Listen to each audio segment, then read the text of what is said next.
Matahari pagi mulai muncul di balik gedung-gedung tinggi Jakarta, menyinari jendela apartemen modern milik Alia dan Raka. Suara alarm berbunyi lembut di samping tempat tidur king size mereka.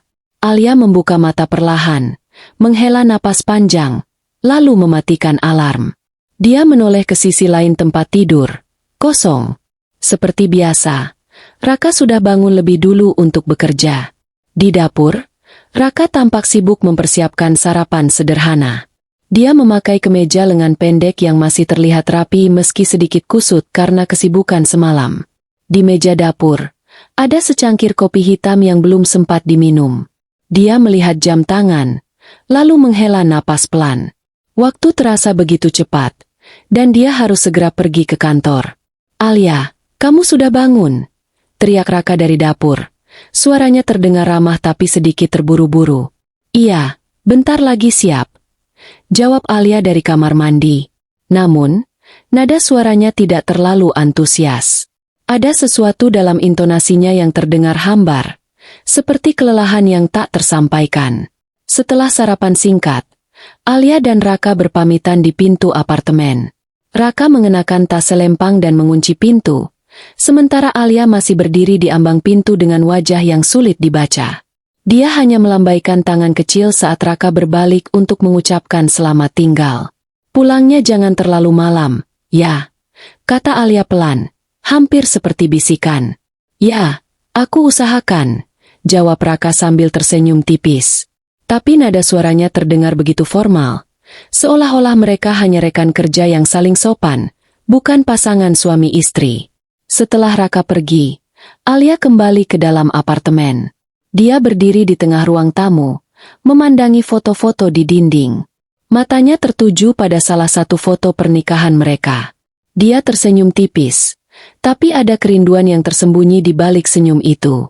"Kenapa rasanya segalanya berubah, ya?" gumamnya pelan, lalu menggelengkan kepala seolah mencoba mengusir pikiran negatif. Beberapa jam kemudian, bel apartemen berbunyi. Alia membuka pintu dan menemukan Adit berdiri di sana dengan senyum ramah. "Hai, Alia. Raka bilang aku bisa datang ke sini untuk ngobrol soal proyek. Dia lagi ada rapat, katanya," ujar Adit santai. Alia mempersilakan Adit masuk, tapi ada sesuatu dalam tatapannya yang terlihat canggung. Adit tampak nyaman di apartemen itu, seolah-olah dia sudah sering datang. Mereka duduk di sofa, mulai membicarakan pekerjaan, tapi percakapan mereka perlahan bergeser ke topik yang lebih pribadi. Malam itu, hujan deras mengguyur Jakarta. Suara tetesan air memenuhi ruangan apartemen Alia dan Raka. Alia duduk di sofa, menatap layar laptopnya dengan pandangan kosong. Dia baru saja menyelesaikan laporan kerja, tapi pikirannya tidak bisa fokus. Jam sudah menunjukkan pukul 10 malam, namun Raka belum pulang. Di meja dapur, ada sepiring makan malam yang dingin, bekas masakan yang disiapkan Alia untuk mereka berdua. Namun, Raka hanya mengirim pesan singkat beberapa jam lalu. "Maaf, aku masih ada rapat. Mungkin pulang larut malam." Alia menghela napas panjang. Dia mencoba menahan rasa kecewa, tapi semakin hari, semakin sulit. Rasanya seperti dia tinggal sendirian di apartemen itu, meski statusnya masih istri Raka. Raka saat ini tengah terjebak dalam tekanan pekerjaan. Proyek besar yang dia tangani membuatnya harus bekerja ekstra keras. Dia sering lembur hingga larut malam, bahkan kadang tidur di kantor. Meski begitu, Raka tidak sepenuhnya menyadari dampak absennya terhadap Alia. Dia menganggap bahwa Alia akan memahami situasinya karena dia sedang berusaha memberikan yang terbaik untuk keluarga mereka. Namun, Raka juga mulai menunjukkan tanda-tanda kurang peduli. Pesan-pesannya kepada Alia semakin jarang, dan ketika mereka berbicara, pembicaraan lebih banyak berkisar pada hal-hal praktis daripada perasaan atau kebutuhan emosional. Sementara itu, Adit semakin sering datang ke apartemen Alia dan Raka. Awalnya, kedatangannya memang untuk membahas proyek bersama Raka, tapi belakangan ini, dia mulai datang tanpa alasan yang jelas. Dia selalu membawa alasan seperti, "Raka bilang aku bisa datang duluan," atau, "Ada file yang harus dibahas cepat." Hari itu, Adit datang lagi. Dia membawa secangkir kopi hangat untuk Alia, sesuatu yang belum pernah dilakukan Raka dalam beberapa bulan terakhir. Mereka duduk di sofa, dan Adit mulai bertanya dengan nada yang terdengar begitu tulus. "Kamu baik-baik saja, ya?" "Terlihat sedikit lelah," kata Adit. Matanya menatap Alia dengan penuh perhatian. Alia tersenyum tipis, mencoba menyembunyikan kelelahan emosionalnya. "Aku cuma agak lelah. Raka semakin sibuk akhir-akhir ini, jadi rasanya, entahlah, kayak sendirian aja." Adit mengangguk, pura-pura memahami.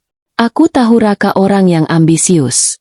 Tapi kadang, dia terlalu fokus pada pekerjaan sampai lupa sama hal-hal penting lainnya." Kalimat terakhir itu membuat Alia terdiam. Ada benarnya, tapi dia tidak ingin mengakui bahwa pernikahannya mulai retak. Alih-alih menjawab, dia hanya tersenyum kecil dan mengalihkan pembicaraan ke topik lain. Beberapa minggu kemudian, Alia mulai merasa nyaman dengan kehadiran Adit. Dia tidak menyadarinya, tapi Adit secara perlahan mulai mengisi kekosongan yang ditinggalkan Raka. Adit selalu mendengarkan keluhan Alia, memberikan dukungan emosional, dan bahkan membantunya menyelesaikan pekerjaan rumah tangga. Bagi Alia, ini adalah perhatian yang sudah lama tidak dia dapatkan dari Raka. Namun, satu malam, Raka pulang lebih awal dari biasanya. Dia membuka pintu apartemen dan mendapati Adit duduk di sofa bersama Alia. Di meja di depan mereka, ada 2 cangkir teh yang masih hangat. Adit tampak santai, sementara Alia terlihat sedikit gugup. "Apa yang sedang terjadi di sini?" tanya Raka. Nada suaranya terdengar dingin dan penuh curiga. Alia bergegas berdiri, mencoba menjelaskan. "Adit cuma mampir. Kita ngobrol soal pekerjaan." "Pekerjaan apa?" "Sudah jam 11 malam," potong Raka. Matanya menatap tajam ke arah Adit. Adit berdiri, mencoba menenangkan situasi. "Raka, santai. Aku cuma bantu Alia ngurus beberapa hal. Kamu kan sibuk." Kalimat itu seperti api yang menyulut amarah Raka. Dia menatap Alia dengan tatapan penuh kekecewaan. "Jadi sekarang kamu butuh bantuan Adit untuk urusan rumah? Apa aku sudah tidak cukup sebagai suamimu?" Alia terdiam. Dia tidak tahu harus menjawab apa. Raka langsung masuk ke kamar, meninggalkan suasana yang tegang di ruang tamu. Pagi hari setelah insiden malam itu, suasana di apartemen terasa begitu dingin. Raka bangun lebih awal, tapi dia tidak menyapa Alia seperti biasanya.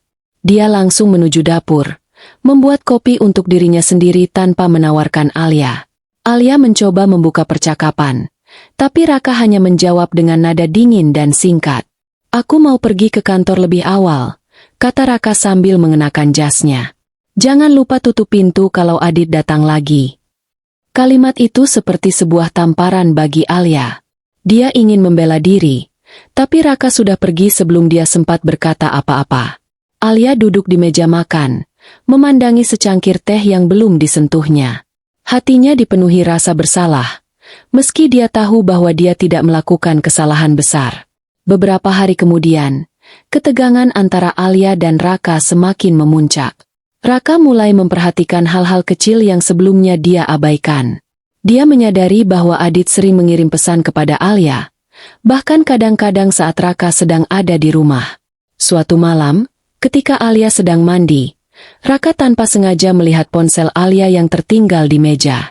Awalnya, dia tidak berniat mengutak-atiknya, tapi rasa penasarannya akhirnya mengalahkan prinsipnya.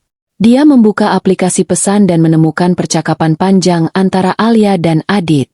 Pesan-pesan itu terlihat biasa saja pada awalnya. Adit bertanya tentang pekerjaan, memberikan saran, atau sekadar menanyakan kabar. Namun, semakin Raka membaca, semakin dia merasa tidak nyaman. Beberapa pesan dari Adit terdengar terlalu personal. "Kamu pasti lelah ya, Alia? Aku selalu siap kalau kamu butuh cerita. Raka mungkin sibuk, tapi aku di sini, kok. Kamu nggak sendirian." Ada satu pesan yang benar-benar membuat Raka marah. Adit menulis, "Aku tahu ini mungkin salah, tapi aku nggak bisa bohong sama perasaanku. Kamu tahu kan maksudku?" Raka langsung menutup ponsel dan menaruhnya kembali di tempatnya. Wajahnya memerah karena amarah. Tapi dia mencoba menahan diri hingga Alia keluar dari kamar mandi. Ketika Alia keluar, Raka langsung menghadapnya dengan tatapan dingin. "Aku lihat pesanmu dengan Adit," katanya tajam. Alia terkejut. "Kenapa kamu baca ponselku? Itu privasi." "Privasi? Lalu bagaimana dengan privasi pernikahan kita? Kamu pikir aku bodoh, ya? Apa yang sebenarnya terjadi antara kamu dan Adit?" Alia mencoba tenang, meski hatinya berdebar kencang. "Tidak ada apa-apa, Raka. Adit cuma temanmu. Dia cuma bantu aku ngurus beberapa hal karena kamu sibuk." "Bantu ngurus?" Sampai-sampai dia bilang, "Aku nggak bisa bohong sama perasaanku." "Apa maksudnya itu, Alia?" Alia terdiam. Dia tidak tahu harus menjelaskan apa.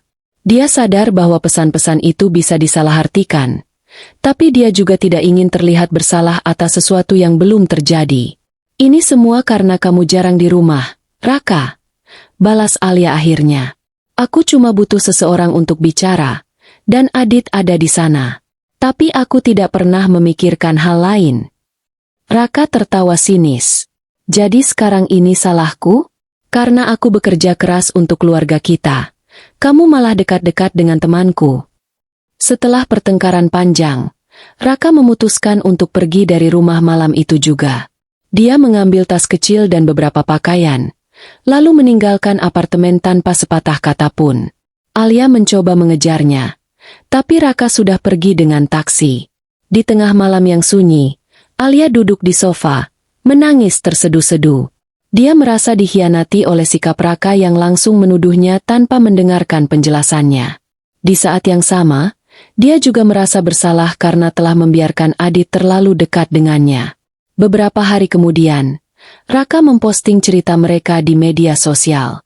Postingan itu berisi tentang pengkhianatan yang dialaminya, meski dia tidak menyebut nama Alia secara eksplisit. Postingan itu langsung viral, dan netizen mulai ramai berkomentar.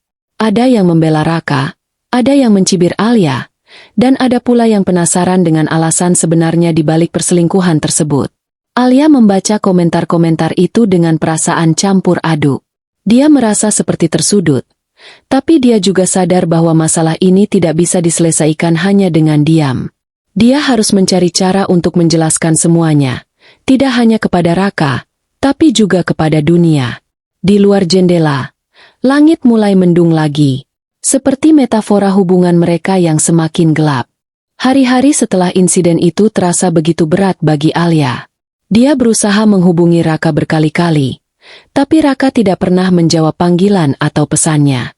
Postingan Raka di media sosial sudah menjadi bahan perbincangan netizen, dan Alia mulai menerima pesan-pesan dari orang-orang yang tidak dikenalnya. Ada yang mendukungnya, tapi lebih banyak yang mencibir dan menuduhnya sebagai pihak yang bersalah. Alia duduk di meja kerjanya, membuka laptopnya, dan membaca komentar-komentar pedas di media sosial. Matanya berkaca-kaca, tapi dia mencoba menahan air mata. Dia tahu bahwa dia harus melakukan sesuatu untuk memperbaiki situasi ini, tidak hanya untuk dirinya sendiri, tapi juga untuk masa depan pernikahannya dengan Raka. Alia memutuskan untuk menghubungi Adit. Dia ingin tahu apa yang sebenarnya terjadi dan mengapa Adit bisa memberikan kesan seolah-olah ada hubungan spesial di antara mereka. Setelah beberapa kali mencoba, Adit akhirnya mengangkat teleponnya.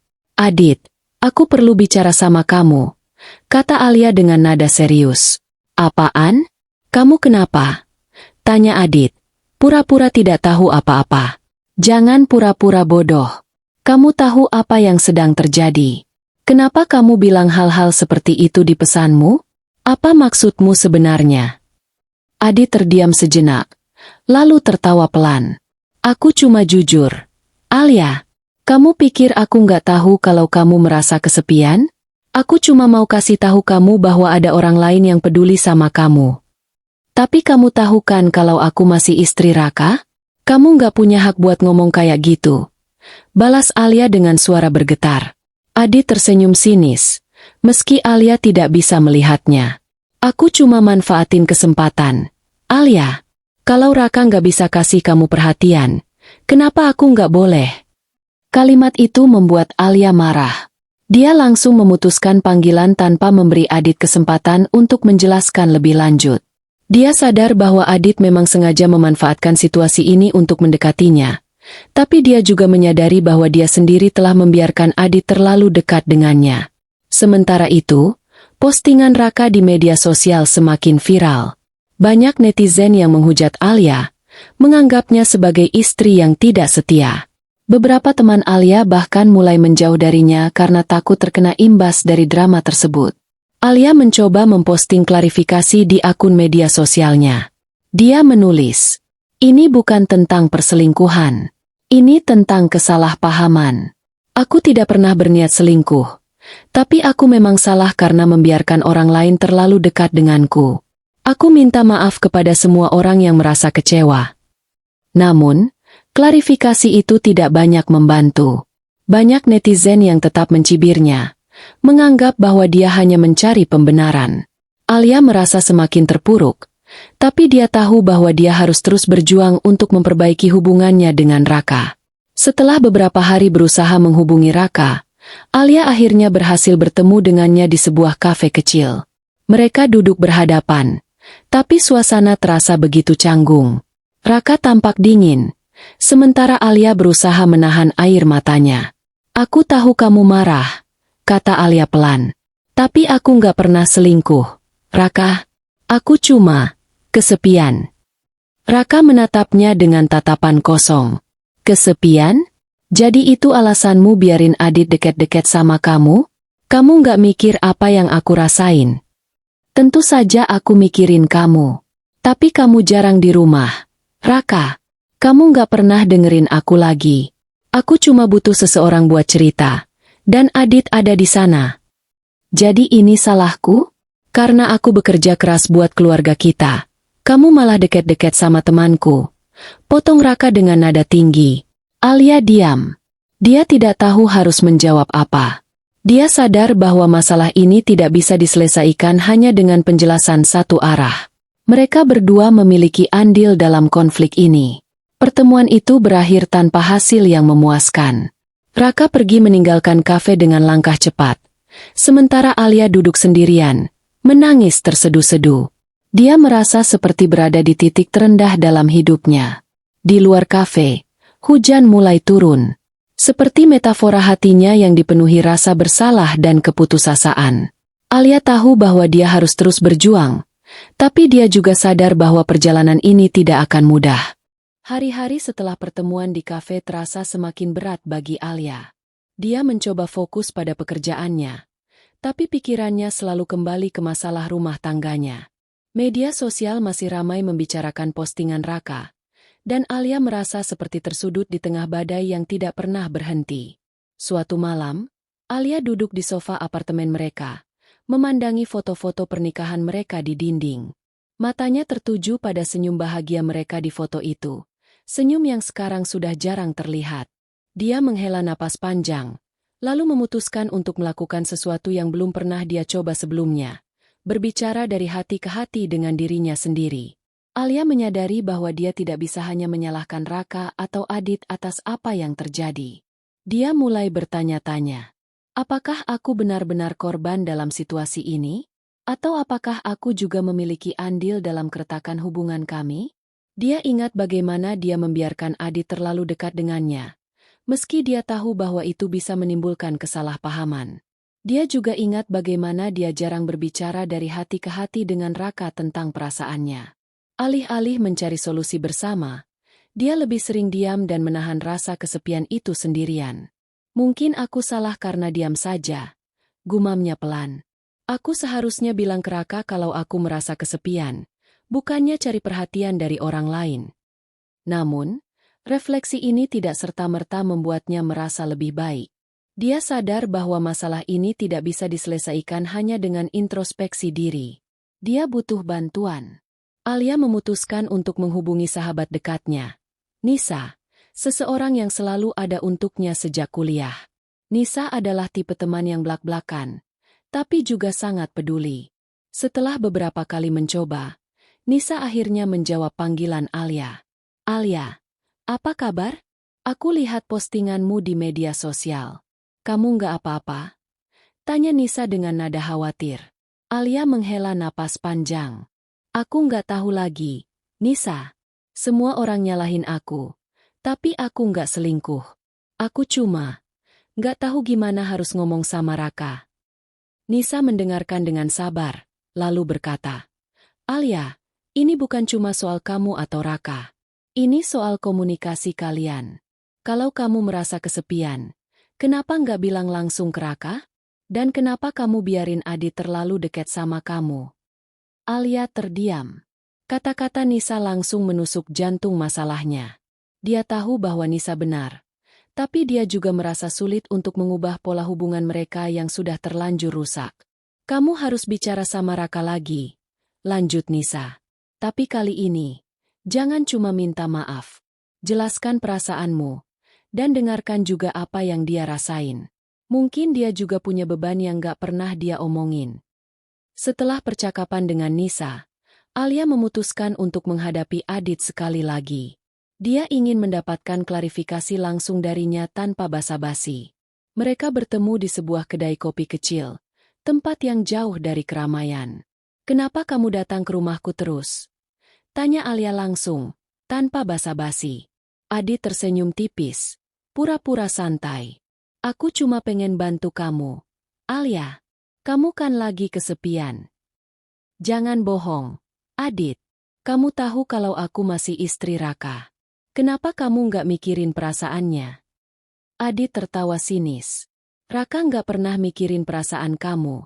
Alia, dia cuma mikirin karir sama proyek-proyeknya. Kamu pantas dapat yang lebih baik. Kalimat itu membuat Alia marah. Ini bukan soal siapa yang lebih baik. Ini soal aku dan Raka. Kamu nggak punya hak buat masuk ke hubungan kami. Adit tersenyum dingin. Terserah kamu mau ngomong apa. Tapi kalau kamu butuh aku selalu ada. Alia langsung bangkit dari kursi dan meninggalkan kedai tanpa menoleh lagi. Dia sadar bahwa Adit memang sengaja memanfaatkan situasi ini, tapi dia juga merasa lega karena akhirnya bisa mengambil sikap tegas terhadapnya. Beberapa hari kemudian, Alia kembali mencoba menghubungi Raka. Kali ini, dia tidak hanya ingin berbicara, tapi juga ingin mendengarkan apa yang Raka rasakan. Mereka bertemu di taman dekat apartemen mereka, tempat favorit mereka dulu saat baru menikah. Aku tahu kamu marah sama aku, kata Alia pelan. Tapi aku juga butuh kamu dengerin aku. Aku nggak pernah selingkuh. Raka, aku cuma merasa kesepian karena kamu jarang di rumah. Raka menatapnya dengan tatapan kosong. Kesepian? Lalu kenapa kamu biarin Adit deket-deket sama kamu? Karena aku nggak tahu harus ngomong sama siapa. Kamu nggak pernah ada waktu buat aku. Raka, kamu sibuk sama kerjaanmu, dan aku cuma nggak tahu gimana cara kasih tahu kamu kalau aku butuh perhatian. Raka terdiam. Untuk pertama kalinya, dia mulai menyadari bahwa masalah ini bukan hanya tentang perselingkuhan, tapi juga tentang kurangnya komunikasi di antara mereka. Mungkin aku salah karena terlalu fokus sama kerjaan, kata Raka pelan. Tapi kamu juga salah karena nggak bilang langsung ke aku. Kamu biarin Adit masuk ke hubungan kita. Alia mengangguk. Aku tahu aku salah. Tapi aku nggak pernah berniat ninggalin kamu. Raka, aku cuma kehilangan arah. Percakapan itu tidak langsung menyelesaikan masalah mereka, tapi setidaknya ada sedikit harapan. Raka dan Alia mulai menyadari bahwa mereka berdua memiliki andil dalam keretakan hubungan mereka. Mereka sepakat untuk mencoba memperbaiki komunikasi, meski prosesnya tidak akan mudah. Di akhir pertemuan, Raka mengulurkan tangannya untuk membantu Alia bangkit dari kursi taman. Gestur kecil itu memberikan sedikit kehangatan di tengah dinginnya konflik yang mereka hadapi. Namun, langit masih mendung, seperti metafora perjalanan mereka yang masih penuh tantangan. Setelah pertemuan di taman, Alia dan Raka sepakat untuk mencoba memperbaiki komunikasi mereka. Mereka mulai lebih sering berbicara dari hati ke hati, meski suasana masih terasa canggung. Namun, upaya mereka untuk memperbaiki hubungan tidak berjalan mulus. Ada satu faktor yang terus mengganggu. Adit.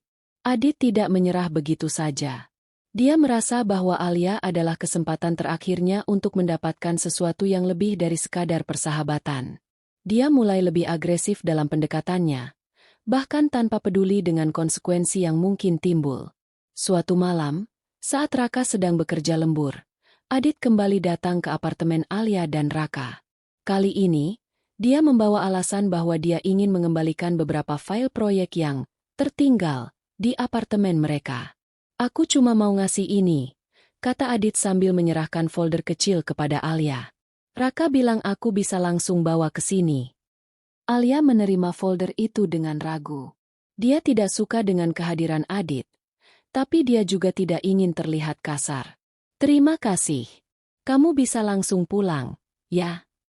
Adit tersenyum tipis, lalu duduk di sofa tanpa izin. Nggak buru-buru kok. Kamu sendirian? Pasti sepi ya kalau Raka nggak ada. Kalimat itu membuat Alia marah. Dia langsung berdiri dan menatap Adit dengan tajam. Adit, aku sudah bilang padamu, aku nggak akan ninggalin Raka. Jadi tolong jangan ganggu hubungan kami lagi. Adit tertawa sinis. Kamu yakin? Raka nggak pernah ada buat kamu. Alia, kamu pantas dapat yang lebih baik daripada dia. Alia berusaha menahan amarahnya. Ini bukan soal siapa yang lebih baik. Ini soal aku dan Raka. Kamu nggak punya hak buat masuk ke hubungan kami. Beberapa hari kemudian, Raka pulang lebih awal dari biasanya. Ketika dia membuka pintu apartemen, dia melihat Adit duduk di sofa bersama Alia. Mata Raka langsung memerah karena amarah. Dia tidak bisa menahan diri lagi. Apa-apaan ini lagi? Bentak Raka. Nada suaranya penuh kemarahan. Alia langsung berdiri, mencoba menjelaskan. Raka, ini bukan seperti yang kamu pikirkan. Adit cuma mau ngasih file. File? Lagi-lagi file? Kenapa dia selalu ada di sini? Alia? Apa kamu nggak bisa lihat kalau dia cuma manfaatin situasi ini? Adit berdiri, mencoba tenang. Raka, santai. Aku cuma bantu Alia. Bantu? Bantu apa? Kamu cuma bikin masalah. Potong Raka dengan suara tinggi. Alia mencoba menengahi, tapi Raka sudah terlalu marah. Dia langsung mengeluarkan kata-kata yang menyakitkan. Aku nggak bisa terus begini. Alia. Aku nggak bisa percaya sama kamu lagi. Kayaknya kita harus pisah aja. Kalimat itu seperti sebuah tamparan bagi Alia. Dia terdiam, matanya berkaca-kaca. Dia ingin membela diri, tapi dia tahu bahwa kata-kata tidak akan cukup untuk meyakinkan Raka. Malam itu, Raka memutuskan untuk meninggalkan apartemen mereka secara permanen. Dia mengambil semua barang-barangnya, lalu pergi tanpa sepatah kata pun. Alia mencoba mengejarnya, tapi Raka sudah pergi dengan taksi. Di tengah malam yang sunyi, Alia duduk di sofa, menangis terseduh-seduh. Dia merasa seperti kehilangan segalanya. Media sosial masih ramai membicarakan postingan Raka tentang pengkhianatan tersebut, dan Alia merasa seperti tersudut di tengah badai yang tidak pernah berhenti. Namun, di tengah keputusasaan itu, Alia menyadari satu hal. Adit adalah penyebab utama keretakan hubungan mereka. Dia tidak bisa terus membiarkan Adit memanfaatkan situasi ini. Dia harus mengambil sikap tegas. Keesokan harinya, Alia memutuskan untuk menghadapi Adit sekali lagi. Kali ini, dia tidak akan memberi ruang untuk basa-basi. Mereka bertemu di sebuah kedai kopi yang sama dengan pertemuan sebelumnya. Apa maumu, Adit? Tanya Alia langsung, nada suaranya tajam. Adit tersenyum sinis. Aku cuma pengen kamu bahagia. Alia, kamu nggak bahagia sama Raka. Diam. Potong Alia dengan suara keras. Ini semua salahmu. Kamu sengaja masuk ke hubungan kami. Kamu manfaatin kesepian aku. Dan sekarang hubungan aku sama Raka hancur gara-gara kamu. Adit tertawa dingin. Jangan salahkan aku. Alia, kalau hubungan kalian kuat, aku nggak akan bisa masuk ke situ. Cukup, balas Alia dengan tegas. Aku nggak mau lihat kamu lagi. Jangan pernah deket-deket sama aku atau Raka. Hubungan kami sudah cukup hancur tanpa kamu bikin lebih buruk. Adit mencoba membela diri, tapi Alia langsung bangkit dari kursi dan meninggalkan kedai tanpa menoleh lagi. Dia sadar bahwa ini adalah langkah pertama untuk memperbaiki hidupnya, meski prosesnya tidak akan mudah. Di akhir hari itu, Alia duduk di tepi jendela apartemen mereka, memandangi langit yang mulai cerah setelah hujan deras. Dia merasa seperti telah kehilangan segalanya. Tapi dia juga merasa lega karena akhirnya bisa mengambil sikap tegas terhadap Adit. Dia tahu bahwa perjalanan ini masih panjang. Hubungannya dengan Raka mungkin sudah hancur. Tapi dia bersumpah untuk tidak pernah membiarkan orang lain memanfaatkan kesepiannya lagi. Di luar jendela, matahari mulai muncul di balik awan tebal. Seperti metafora harapan baru yang mungkin masih bisa diraihnya. Beberapa minggu setelah keputusan Raka untuk meninggalkan apartemen mereka, proses perceraian resmi dimulai. Alia dan Raka duduk berhadapan di ruang sidang pengadilan, dipisahkan oleh meja panjang. Suasana tegang dan dingin, seolah-olah tidak ada lagi yang tersisa dari cinta yang pernah mereka bagi. Pengacara masing-masing duduk di sisi mereka, siap untuk memperjuangkan argumen hukum. Alia tampak lelah. Matanya berkantung karena malam-malam tanpa tidur. Dia mencoba fokus pada apa yang dikatakan hakim, tapi pikirannya terus kembali ke kenangan-kenangan indah bersama Raka. Sementara itu, Raka terlihat dingin dan jauh, seolah-olah dia sudah sepenuhnya menutup pintu hatinya untuk Alia. Hakim mulai membuka sidang dengan pertanyaan standar. Apakah kedua belah pihak yakin ingin melanjutkan proses perceraian ini? Alia mengangguk pelan. Meski hatinya terasa seperti diremas. Raka menjawab dengan tegas. Ya, Yang Mulia. Namun, sebelum proses berlanjut, Alia meminta izin untuk berbicara. Hakim mengizinkannya, dan Alia mulai mengungkapkan perasaannya. Yang Mulia, kata Alia dengan suara bergetar. Aku tahu aku salah membiarkan Adit terlalu dekat denganku. Tapi aku tidak pernah berniat selingkuh atau meninggalkan Raka. Aku hanya merasa kesepian. Matanya menatap Raka, mencoba mencari sedikit kelembutan di wajahnya. Raka, kamu tahu kan kalau aku mencintaimu? Tapi kamu jarang di rumah, dan aku nggak tahu gimana cara kasih tahu kamu kalau aku butuh perhatian. Raka mendengarkan dengan wajah datar, tapi ada kilatan rasa bersalah di matanya.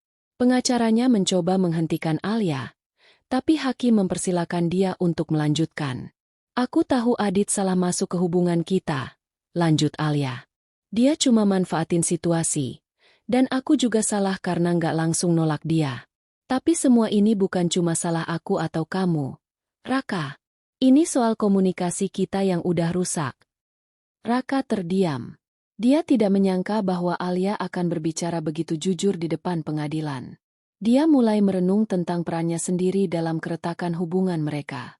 Setelah Alia selesai berbicara, hakim memberi kesempatan kepada Raka untuk memberikan tanggapannya. Awalnya, Raka tampak ragu, tapi akhirnya dia mengambil mikrofon. Aku tahu aku salah, kata Raka pelan. Suaranya terdengar berat. Aku terlalu fokus sama kerjaan, dan aku nggak pernah dengerin perasaan Alia. Tapi aku juga merasa dikhianati karena Adit terus-terusan ada di rumah kita. Dia berhenti sejenak, lalu melanjutkan. Tapi setelah dengar penjelasan Alia tadi, aku baru sadar kalau masalah ini lebih kompleks daripada yang aku kira. Mungkin aku juga salah karena langsung nyalahin Alia tanpa nyerahin kesempatan buat jelasin semuanya. Suara Raka mulai bergetar.